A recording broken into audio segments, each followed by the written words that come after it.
La crise d'identité chez l'homme moderne est un problème à la fois personnel et planétaire. Plus la civilisation tend vers l'abîme, plus l'homme perd sa capacité à se situer créativement par rapport à lui-même. Les pertes de valeurs civilisatrices le plongent dans le désespoir et l'incapacité d'apprécier la vie. Ainsi, l'homme devient esclave des pressions extérieures et sa personnalité se désintègre progressivement. Pour résoudre cette crise, l'individu doit se trouver lui-même avant de se positionner par rapport à la société. La lutte pour conquérir son vrai moi, déconnecté des influences extérieures, permet à l'individu de vivre une vie épanouissante. L'identité réelle de l'homme est une composition de ce qu'il perçoit et comprend à travers son mental supérieur. Lorsque l'homme vit avec intelligence, sans se laisser entraver par les idées sociales, il peut découvrir sa véritable individualité. Cela coïncide avec l'émergence de l'intelligence et de la volonté réelle, qui éliminent l'infériorité de l'ego et conduisent à la paix intérieure. Tant que l'ego ne comprend pas l'importance de se sécuriser dans l'intelligence de l'âme, la fausse sécurité qu'il crée dans son esprit inconscient se retournera contre lui. Ainsi, l'homme ne peut être réellement heureux que s'il est véritablement intelligent et volontaire.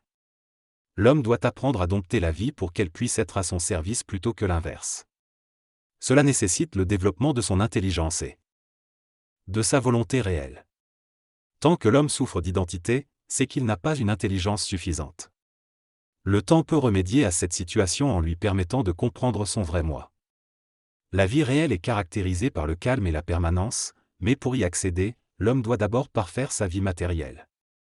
L'ego perturbé de l'homme est le principal obstacle à cette évolution, mais il existe en lui une intelligence cosmique intérieure qui peut résoudre les énigmes des temps modernes. Apprendre par l'expérience est douloureux, mais essentiel pour l'homme. Le problème d'identité est proportionnel à l'absence d'intelligence et à la lumière éclairant l'ego. Plus l'homme est dans l'intelligence, moins il souffre d'identité et plus il est créatif dans sa vie. La créativité mène l'homme vers l'harmonie.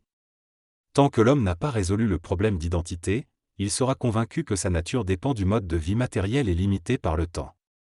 La quête d'identité est une perte d'énergie car elle est retardée par le mental et les émotions de l'homme. Ce texte met en évidence l'importance de l'identité pour l'homme et la société dans leur évolution. L'auteur affirme que les forces créatives de l'homme devraient être libres de s'exprimer dans ses centres d'intelligence et d'émotion, mais que l'ego interfère souvent et crée des problèmes d'identité. L'absence d'harmonie avec les forces cosmiques entraîne des crises d'identité, tant au niveau individuel que planétaire. L'auteur insiste sur le fait qu'une intelligence réelle est nécessaire pour surmonter ces crises et vivre une vie libre, intelligente et créative.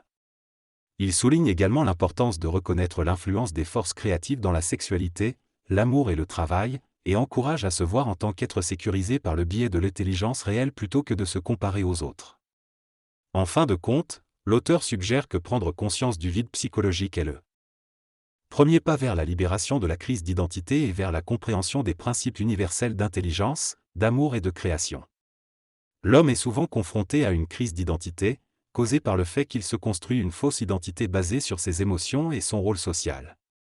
Il cherche à atteindre un idéal de lui-même, mais se retrouve constamment déçu car la vie ne correspond pas à ses illusions. Il est perturbé par le vide intérieur, le nettoyage de sa conscience. Mécanique, mais c'est justement le vide qui peut éliminer son problème d'identité et lui permettre de vivre selon sa véritable nature. L'homme transpose souvent son problème d'identité sur ses problèmes de vie, croyant que ce sont les problèmes qui causent son malheur, alors que c'est sa fausse identité qui en est la source. Il doit reconnaître qu'il est temps de percer la toile de son intellect et de ses émotions, de voir la réalité telle qu'elle est, pour vivre sa vie selon lui-même et non selon les attentes des autres. La crise d'identité ne peut coexister avec la conscience véritable, et elle doit être surmontée pour que la conscience s'installe durablement chez l'homme. Lorsqu'il est dépouillé de sa fausse intelligence, de sa fausse volonté et de son amour subjectif, il peut commencer à vivre selon son identité réelle, la lumière en lui. Avec l'énergie de cette lumière, il peut transmuter ses principes inférieurs et changer de dimension. La lutte contre la fausse identité commence lorsque l'homme prend conscience qu'il n'est vraiment lui-même que lorsqu'il abandonne le lui-même auquel il est attaché. Il n'y a qu'un seul chemin vers la réalité, et toutes les voies y mènent. La crise d'identité est liée au temps de l'homme, mais lorsque l'homme dépasse ce temps, il entre dans le temps du surhomme, soumis aux lois de la lumière qui détruisent sa fausse identité. Il est essentiel de comprendre que la crise d'identité de l'homme inconscient provient de son absence Psychologique, de son incapacité à comprendre ce qui lui arrive dans la vie. Lorsque l'homme commence à vivre consciemment sa présence psychologique, il peut comprendre et percevoir les différentes manifestations de cette énergie. Cela lui permet de se libérer de la crise d'identité. En passant du mental inférieur au mental supramental, il réalise que tout ce qu'il fait correspond à son évolution, et son potentiel évolutif est en accord avec sa présence psychologique. En pensant pour lui-même. Plutôt qu'envers lui-même, il affaiblit progressivement sa crise d'identité. Lorsqu'il avance suffisamment dans le supramental, sa fausse identité ne peut plus lui nuire car il pense pour lui-même. Cela crée une barrière qui le protège des influences extérieures et il ne souffre plus de l'identité illusoire de l'ego. Dans le futur, l'homme sera instruit de l'intérieur de lui-même, et il devra supporter seul le poids de cette instruction.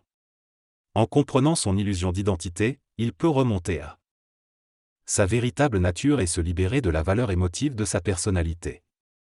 En se comprenant par rapport à son intelligence réelle plutôt qu'à son intellect émotif, il se rapproche de son véritable centre. La crise d'identité est proportionnelle à l'éloignement de l'ego de son centre. Pour le dépasser, l'ego doit se laisser pénétrer par l'intelligence supramentale et réaliser son potentiel. La crise d'identité est le résultat de l'oubli de soi-même sous les débris de la fausse personnalité. Pour sortir de cet oubli, l'homme doit se reconnecter avec son intelligence cosmique et universelle. Cependant, cela n'est pas facile car cela implique de rompre avec l'ego et la fausse identité qui risque d'être détruit. Celui qui se dirige vers le supramental découvre seul sa véritable nature et cesse de chercher son identité, car il sait que ce qu'il découvre fait partie de lui-même. Il ne vit plus inconsciemment mais à partir de son essence profonde.